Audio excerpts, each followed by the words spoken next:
Mes parents ont aidé ma sœur à décorer sa maison, mais ont ignoré la chirurgie d'urgence de mon enfant, prétextant que les hôpitaux sont déprimants. Puis, mon père est venu avec des papiers à mon nom en disant « Nous devons ». La tasse en céramique d'Hugo était sur le comptoir, à côté de la cafetière. La tasse était de travers. L'anse avait une rainure pour le pouce où la glaçure s'était épaissie lors de la cuisson. Papa était peint en bleu sur le devant, les lettres penchées dans 3 directions différentes parce qu'Hugo avait 7 ans quand il l'a faite, et les enfants de 7 ans ne peignent pas droit. En dessous, au marqueur argenté, il y avait une date, le 14 octobre. Son anniversaire. La maîtresse avait dit à chaque élève d'écrire son anniversaire en dessous pour que les parents sachent toujours quand la tasse avait été faite. La sonnette a retenti à 8h47 un samedi matin. Jeanne était à l'épicerie avec Manon. Hugo était à l'étage, jouant à un jeu vidéo avec le volume trop fort. La maison sentait le pain grillé que je venais de brûler parce que je brûlais du pain grillé tous les samedis et Jeanne avait cessé de le mentionner. La porte s'est ouverte. Mon père, Stéphane, se tenait sur le porche, dans son manteau d'hiver, tenant une chemise cartonnée marron contre sa poitrine. La façon dont les gens tiennent des dossiers quand le dossier contient quelque chose qu'ils ne veulent pas montrer mais qu'ils ont conduit 90 minutes pour livrer. Rémi. J'ai besoin de 10 minutes. Papa, c'est samedi. Je sais. S'il te plaît. Il est entré. Il s'est assis à la table de la cuisine. Il a posé le dossier sur la table. Il l'a ouvert. À l'intérieur se trouvait une pile de documents de prêt, une demande de prêt immobilier, une déclaration de clôture, un billet à ordre, un acte de fiducie, tous de la Société foncière provençale de Marseille, tous datés du 14 octobre. Il a glissé la pile sur la table vers moi. Nous avons besoin que tu signes le refinancement. Cela transférera le prêt immobilier au seul nom de Brigitte. Cela prendra 30 jours. La banque ne le signalera pas si nous le faisons avant février. J'ai regardé les documents. Je suis expert en titres de propriété.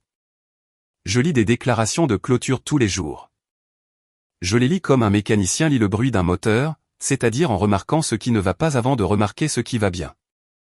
3 choses n'allaient pas sur la première page. Premièrement, l'adresse de la propriété était 4412, rue des Acacias, Marseille. C'était la nouvelle maison de ma sœur, Brigitte. La maison que mes parents avaient fait 6 heures de route pour l'aider à décorer le 14 octobre. Deuxièmement, les emprunteurs étaient listés comme Brigitte Corroin-Wix et Rémi Corroin.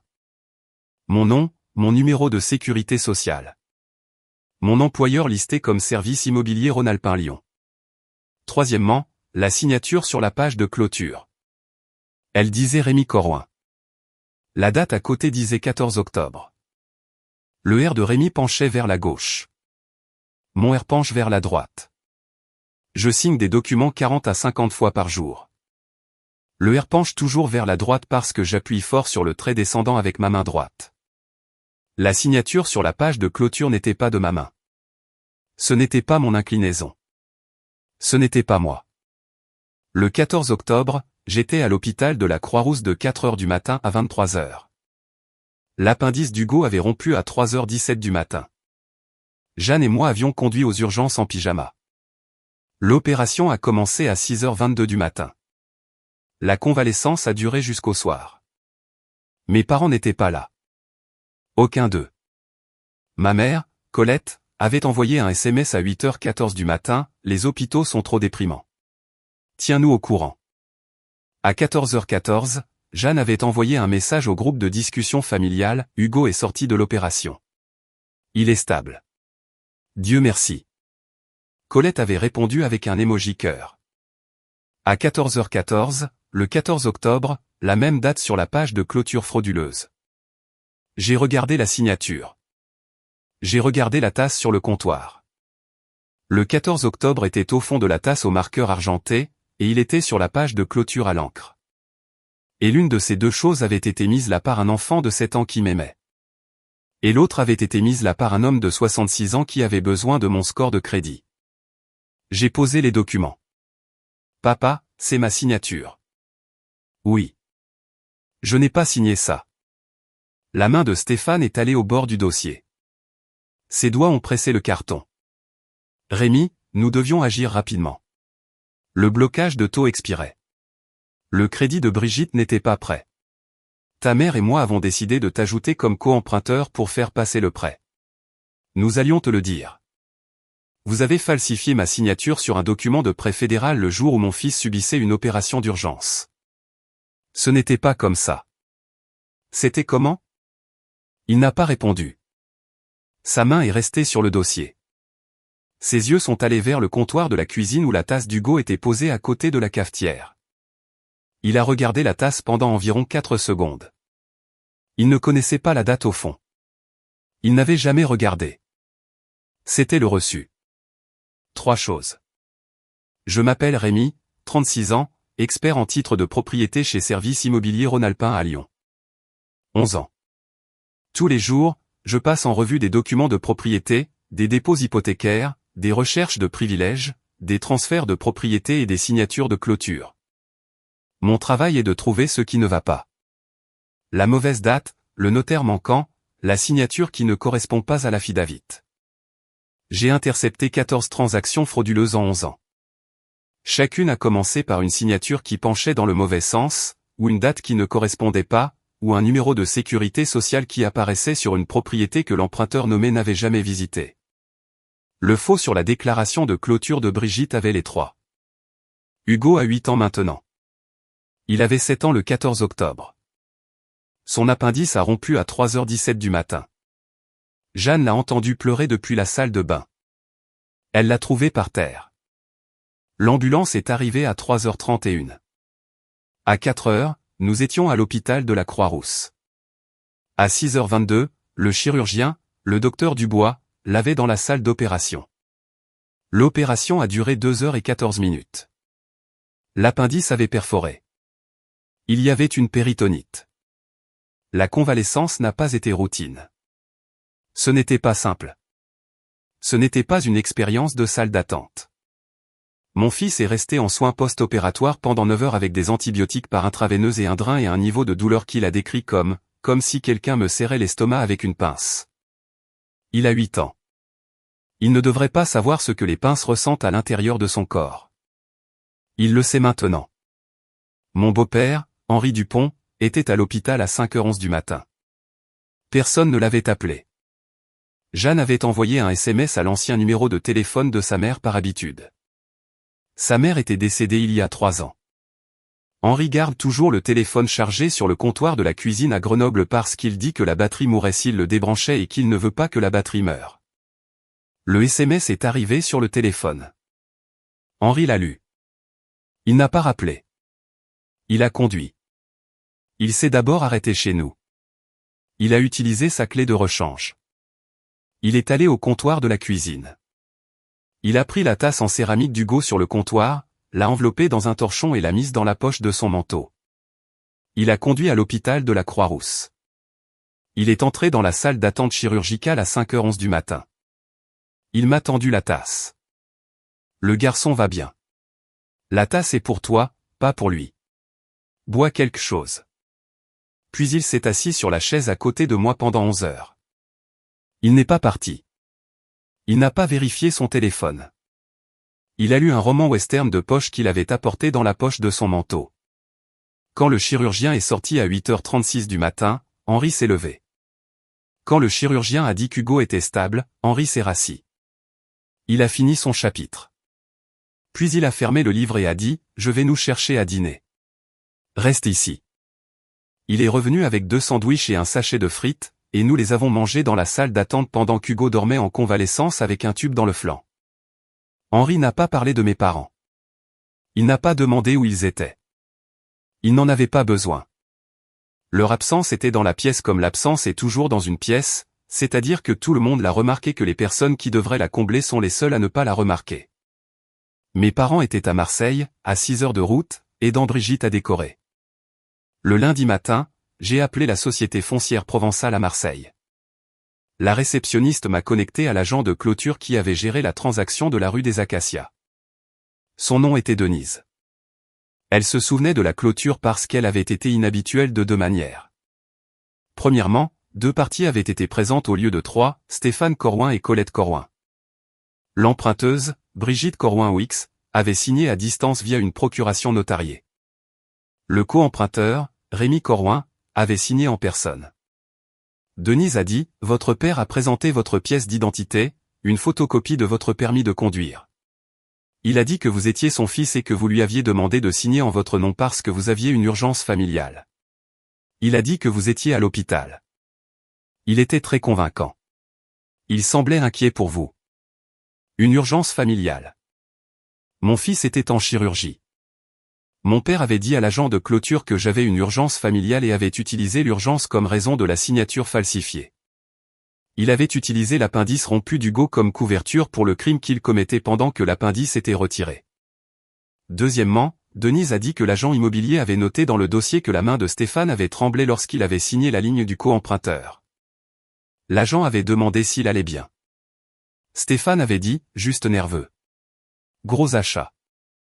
L'agent immobilier avait fait une note marginale, le représentant du co-emprunteur a semblé ému lors de l'exécution de la signature. En 11 ans de lecture de dossiers immobiliers, je n'avais jamais vu cette note sur une clôture légitime. L'agent immobilier avait vu quelque chose d'anormal et l'avait écrit et n'avait pas arrêté la clôture. Cette note serait dans le dossier lorsque l'examen du prêteur l'ouvrirait. Denise a continué. La clôture avait commencé à 13h45. La page de signature finale a été exécutée à 14h11. À 14h14, selon l'horodatage du chat familial, Colette avait pris son téléphone dans la salle de clôture et avait répondu au message de Jeanne concernant l'opération d'Hugo avec un emoji cœur. Elle était assise à une table d'agence immobilière avec un document de prêt falsifié devant elle 3 minutes après que la main tremblante de son mari ait signé le nom de son fils. Et elle avait envoyé un emoji cœur pour un enfant qu'elle avait choisi de ne pas visiter alors que l'encre était encore humide. Denise m'a demandé si tout allait bien. J'ai dit, non, ça ne va pas. Je vous contacterai par l'intermédiaire de mon avocat. J'ai failli raccrocher et partir en voiture pour Marseille cet après-midi-là. Les clés de la voiture étaient sur le comptoir à côté de la tasse d'Hugo. Jeanne était au travail. Hugo était à l'école. Manon était à la maternelle. La maison était vide. Et le trajet jusqu'à Marseille était de 90 minutes. Et le bureau de l'agent de clôture était au 2e étage d'un bâtiment où j'étais allé 3 fois pour le travail, et je savais exactement quel parking utiliser. Je n'ai pas conduit. Conduire à Marseille aurait été de la colère. Ce dont j'avais besoin, c'était d'architecture. J'avais besoin de l'image complète avant de frapper à quoi que ce soit. J'ai ouvert mon ordinateur portable. J'ai sorti les documents de prêt que Stéphane avait laissés sur ma table de cuisine. Parce que la signature falsifiée, le mensonge sur la décoration et l'émoji cœur à la table de clôture étaient 3 couches, il y en avait 3 autres en dessous. Le prêt immobilier sur 4412, rue des Acacias s'élevait à 385 000 €, à taux fixe sur 30 ans. L'acompte était de 48 000 €. Stéphane et Colette avaient dit à la famille il y a 2 ans que leurs économies pour la retraite avaient disparu.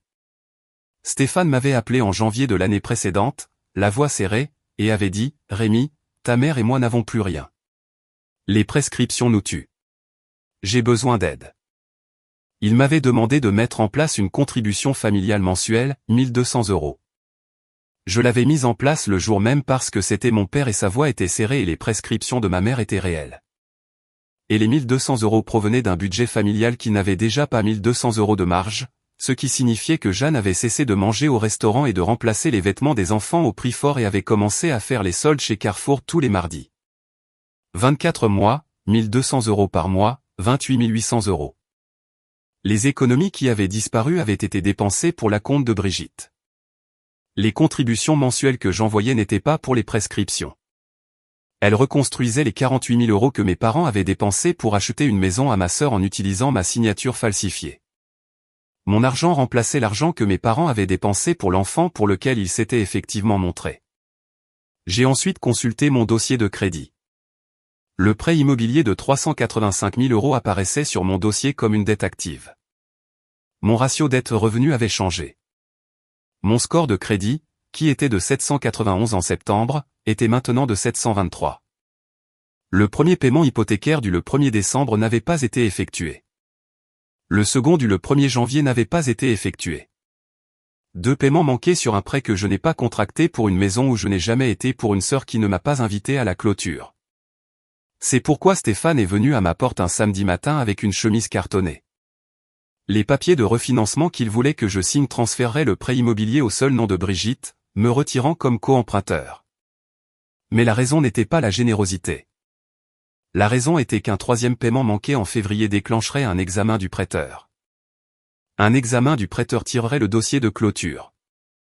Le dossier de clôture montrerait une signature qui penche dans le mauvais sens à une date où le prêteur le signalerait à la police judiciaire.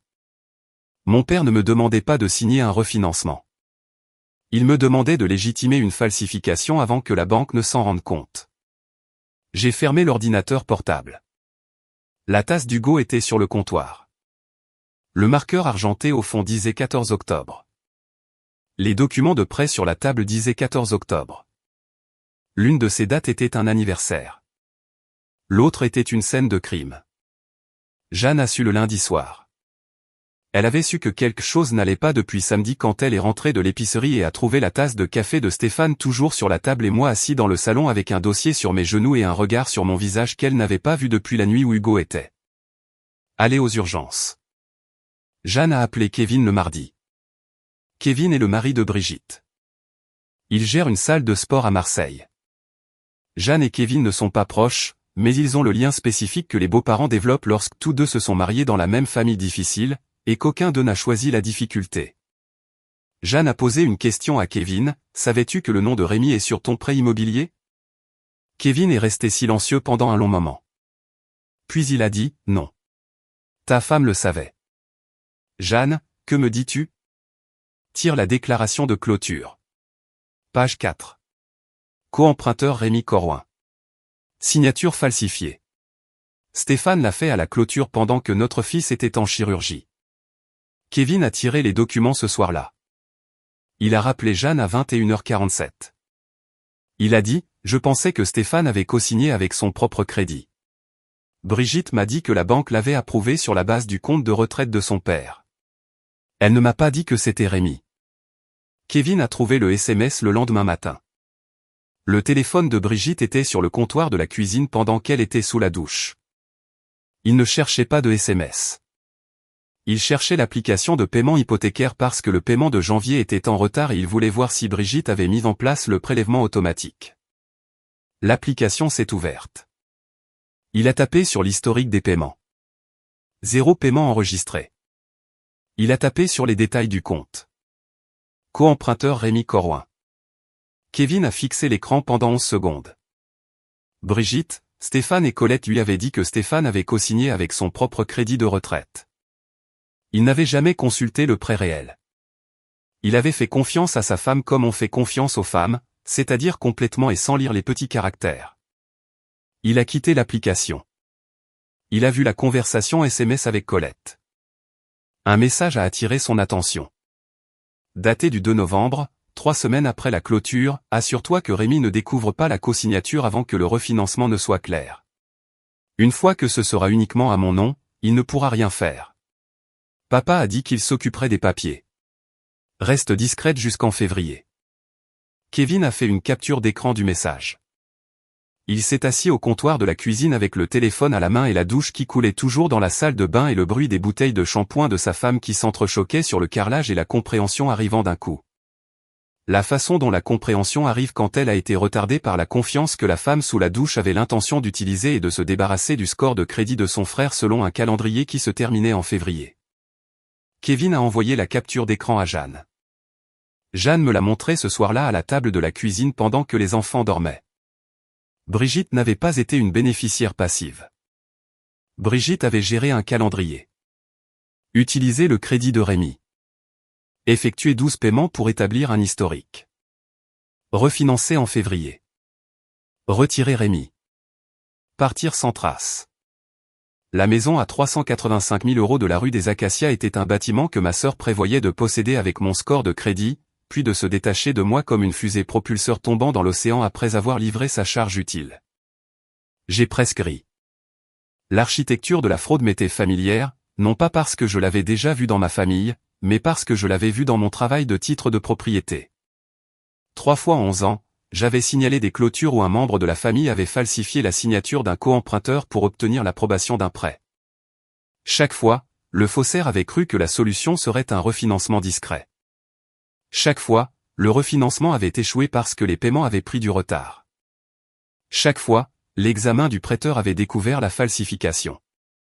Et chaque fois, le faussaire était allé devant un tribunal fédéral. Ma sœur menait un stratagème que j'avais été formé à détecter. Elle ne le savait juste pas. Samedi après-midi, une semaine après la visite de Stéphane, dans ma cuisine, Stéphane et Colette sont arrivés ensemble. Stéphane avait appelé ce matin-là et avait dit « Rémi, ta mère veut parler ». Ils sont arrivés à 13h15. Colette était sur le siège passager. Elle portait le cardigan qu'elle met à l'église. Elle tenait son téléphone sur ses genoux comme elle le tient quand elle est prête à appeler quelqu'un si la conversation ne se passe pas comme elle le veut. Henri était en haut-parleur. Il avait appelé à 12h50 pour demander si j'avais besoin de lui. J'ai dit « Reste en ligne. Je veux que tu entendes ça ». Jeanne était dans l'encadrement de la porte de la cuisine, les bras croisés. Hugo était à l'étage. Manon était à un goûter. Stéphane s'est assis à la table de la cuisine. Colette s'est assise à côté de lui. Le dossier de samedi dernier était toujours sur la table. La tasse était sur le comptoir. Les documents étaient étalés. La date du 14 octobre était visible sur la page de clôture. Colette a prononcé le discours qu'elle avait préparé dans la voiture. Rémi. Ton père et moi t'avons tout donné. Nous avons payé ton collège communautaire. Nous avons co-signé ton premier appartement. Nous avons assisté à ton mariage et avons souri même si la famille de Jeanne a servi du porc effiloché à la réception et a appelé ça un traiteur. Et quand Hugo était malade, je t'ai dit la vérité, les hôpitaux sont déprimants. Ils le sont. Regarder un enfant souffrir est quelque chose qu'une mère ne devrait pas avoir à faire 2 fois. Et je l'ai fait pour la césarienne de Brigitte et je n'allais pas le refaire pour une appendicite de routine. Tu agis comme si manquer une visite à l'hôpital faisait de nous des monstres. Ce n'est pas le cas. Cela fait de nous des gens qui ont choisi de ne pas s'asseoir dans une salle d'attente pendant 6 heures à faire semblant que le café était buvable. Brigitte avait besoin de nous pour la maison. Tu avais besoin de nous pour une chaise de salle d'attente. Il y a une différence. Les bras de Jeanne se sont serrés sur sa poitrine. La respiration d'Henri était audible via le haut-parleur. Le téléphone était sur le comptoir à côté de la tasse. Je n'ai pas répondu au discours. J'ai pris la déclaration de clôture sur la table. Je l'ai tournée vers la page de signature. Je l'ai tenue de manière à ce que la date du 14 octobre soit visible pour eux deux. La signature est datée du 14 octobre. Papa, c'est le jour où Hugo a été opéré. Le R penche à gauche. Le mien penche à droite. Tu l'as falsifié. 24 mots. La mâchoire de Stéphane s'est desserrée. Ses mains se sont aplaties sur la table. Ses épaules se sont rentrées. Son corps a semblé se comprimer dans la chaise. La façon dont le corps d'un homme se comprime lorsque la phrase qu'il espérait éviter a été prononcée à voix haute dans la cuisine de son fils, avec la femme de son fils dans l'encadrement de la porte et le beau-père de son fils au téléphone. La bouche de Colette s'est ouverte. Elle a regardé Stéphane. Elle m'a regardé. Elle a regardé le document. Stéphane, tu m'as dit que Rémi savait. Stéphane n'a pas répondu. Stéphane, tu m'as dit à la clôture que Rémi avait signé les papiers ce matin par email. Tu m'as dit que tu avais son consentement. La main de Stéphane a appuyé plus fort sur la table. Stéphane. Colette s'est arrêtée. La pièce est restée silencieuse pendant 5 secondes. Le haut-parleur sur le comptoir était silencieux.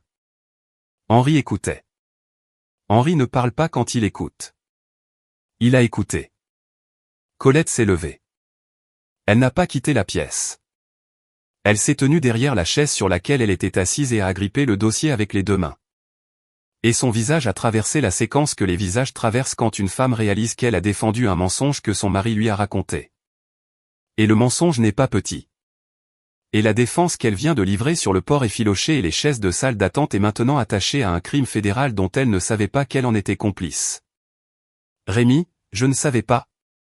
Maman, tu étais à la table de clôture.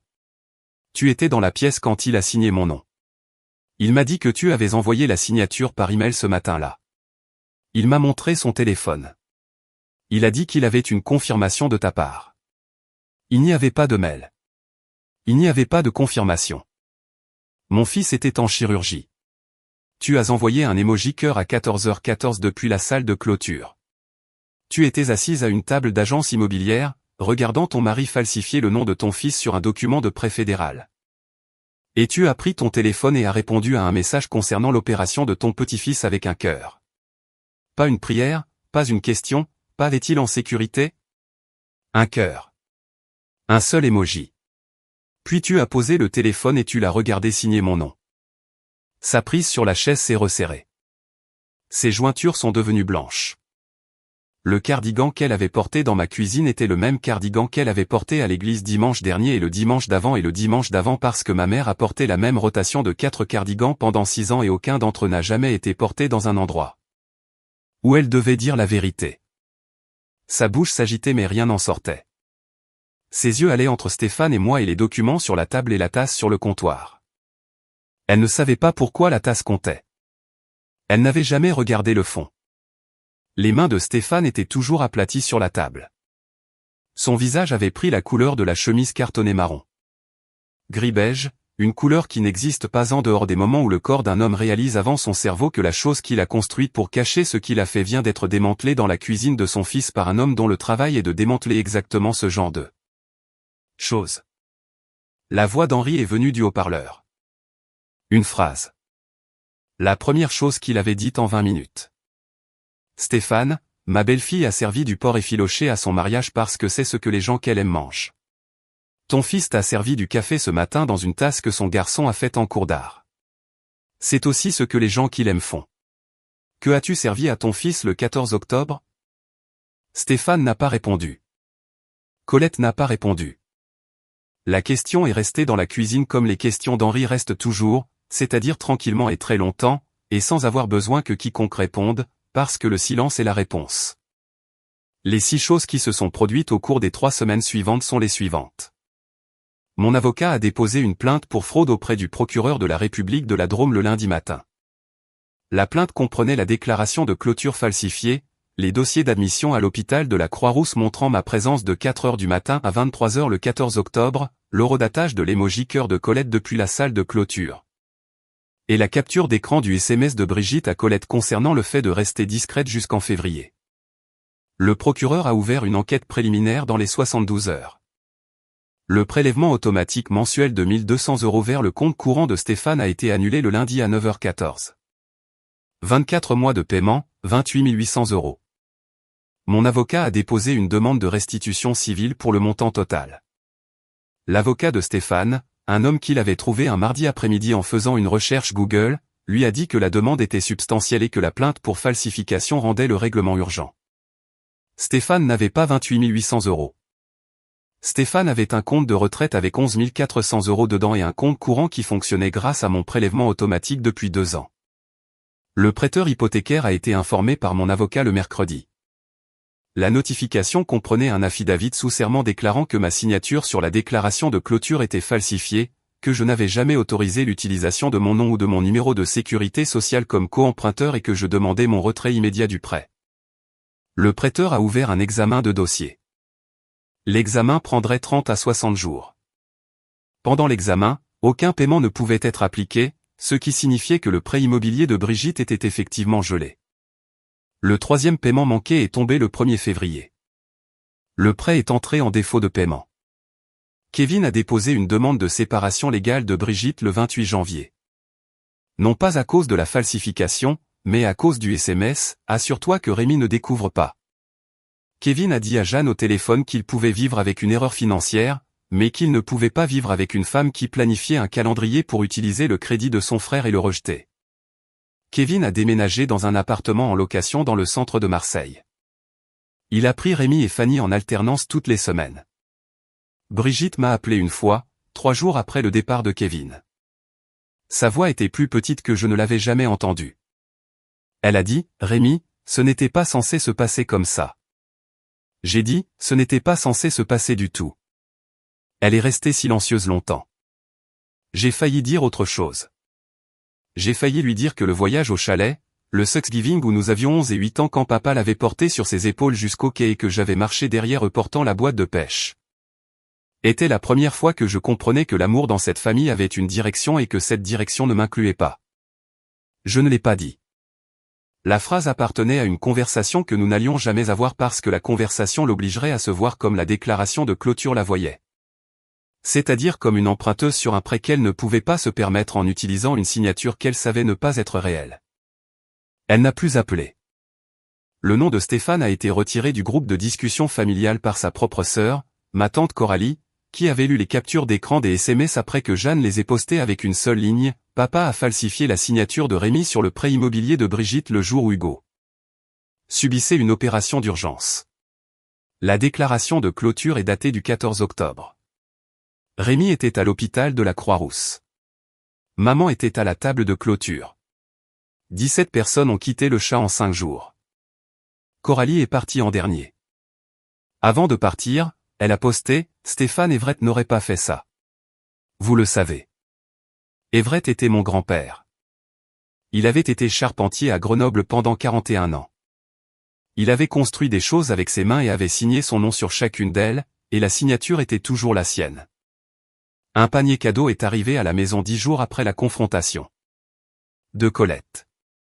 À l'intérieur, une boîte de cookies au beurre de cacahuète préférée d'Hugo, un éléphant en peluche pour Manon, et une note manuscrite « Nous sommes désolés pour l'hôpital. Nous sommes désolés pour les papiers. Nous voulions juste que Brigitte ait ce que vous avez. Une maison, une famille, une table de cuisine. Vous comprenez ça, n'est-ce pas? S'il vous plaît, appelle maman. » Hugo a vu les cookies. Il a demandé s'il pouvait en avoir un. J'ai dit oui. Manon a emmené l'éléphant dans sa chambre. J'ai lu la note une fois. Je l'ai mise dans la poubelle de recyclage. Jeanne m'a regardé faire. Elle n'a rien dit. Elle n'avait pas besoin de le faire. Le recyclage est ramassé le mardi et la note serait au trottoir le matin. Et le trottoir est l'endroit où vont les notes quand la personne qui les a écrites a utilisé un panier cadeau pour demander pardon au lieu d'utiliser la vérité. Samedi matin, 3 semaines après la confrontation, dans la cuisine de la rue des Lilas, Hugo était à table, mangeant des céréales avec une cuillère trop grande pour le bol parce qu'il utilise la cuillère à soupe pour tout et personne ne le corrige. Manon était par terre, dessinant une image d'un cheval qui ressemblait à un chien. Jeanne était au comptoir, versant du café dans 2 tasses. L'une était la tasse verte qu'elle avait achetée à un marché de producteurs en 2019. L'autre était la tasse en céramique d'Hugo avec l'anse de travers et les lettres bleues qui éplaient « Papa » dans 3 directions différentes. Le camion d'Henri s'est garé dans l'allée à 8h44. Il portait un sac en papier de collage de la boulangerie tchèque du Vieux-Lyon qui est ouverte depuis 1947. Il est entré par la porte de derrière sans frapper parce qu'Henri n'a jamais frappé à notre porte et il ne va pas commencer. Il a posé le sac sur le comptoir. Il a regardé Hugo. « Bonjour, jeune homme. » Hugo a levé les yeux de ses céréales. « Bonjour, grand-père Henri. As-tu apporté les cerises? » Cerises et abricots. Les abricots sont pour ta mère. Les cerises sont pour les gens qui ont du goût. Hugo a souri. Le sourire était celui d'un garçon qui a un grand-père qui arrive à 4 heures du matin avec une tasse en céramique enveloppée dans un torchon et un autre grand-père qui arrive un samedi matin avec une signature falsifiée et un dossier de documents de prêt. Le garçon ne sait pas encore que ces 2 hommes sont ses grands-pères. Il le saura un jour. Pour l'instant, il sait lequel apporte les collages et lequel ne vient pas aux hôpitaux parce que les hôpitaux sont trop déprimants. De l'autre côté de la ville, la maison de Stéphane et Colette était silencieuse comme le sont les maisons lorsque le téléphone a cessé de sonner et que les gens à l'intérieur ont cessé de s'attendre à ce qu'il sonne à nouveau. Le prélèvement automatique avait disparu. La demande civile était sur le comptoir. Le dossier du procureur était ouvert. Le chat familial comptait 9 personnes et aucune d'elles n'avait parlé depuis le message de Coralie à propos d'Everett. Stéphane était dans son fauteuil du salon, ne lisant rien. Colette était dans la cuisine, debout au comptoir, les 2 mains à plat sur le granit, ne faisant rien, n'appelant personne, n'écrivant aucune note. La maison de Brigitte, rue des Acacias, avait un prêt immobilier gelé, un mari parti, et un 3e paiement manqué qui avait fait tomber le prêt en défaut. Le refinancement que Stéphane avait apporté à ma cuisine ne serait jamais signé. La falsification ferait surface lors de l'examen du prêteur. L'examen trouverait une signature qui penchait dans le mauvais sens un jour où l'homme dont elle portait le nom tenait une tasse en céramique dans une salle d'attente chirurgicale à 60 à 80 km de là. Sur mon comptoir de cuisine, la tasse était pleine. Jeanne l'avait remplie. Le café était chaud. L'anse était de travers. La peinture bleue disait « Papa ». Le marqueur argenté au fond disait 14 octobre. Henri s'est assis à la table. Il a ouvert le sac de collaches. Il a tendu à Hugo un collache à la cerise. Il a tendu à Manon un collache à l'abricot. Il s'est versé un café dans la tasse verte. Il ne l'a pas versé dans la tasse d'Hugo parce que la tasse d'Hugo est la mienne. Et Henri le sait et le sait depuis le matin où il l'a enveloppée dans un torchon à 4h47 du matin et l'a conduite à l'hôpital parce qu'un garçon était en chirurgie et que le père du garçon avait besoin de quelque chose à tenir. Mon père a falsifié mon nom sur un prêt immobilier le jour où mon fils subissait une opération d'urgence. Ma mère a envoyé un emoji cœur depuis la table de clôture. Ma sœur a planifié un calendrier pour utiliser mon crédit et le rejeter. Et l'homme qui est arrivé à l'hôpital avant l'aube avec une tasse en céramique dans la poche de son manteau n'était pas mon père. C'était le père de ma femme. Il a apporté la tasse parce qu'un enfant de 7 ans lui avait dit un jour que si papa a sa tasse, papa n'aura pas peur. Henri s'est souvenu. Henri se souvient toujours. Le café est chaud. Les collaches sont à la cerise. La tasse dit « Papa ». Le garçon va bien. Et la signature au fond est la seule qui compte dans cette maison.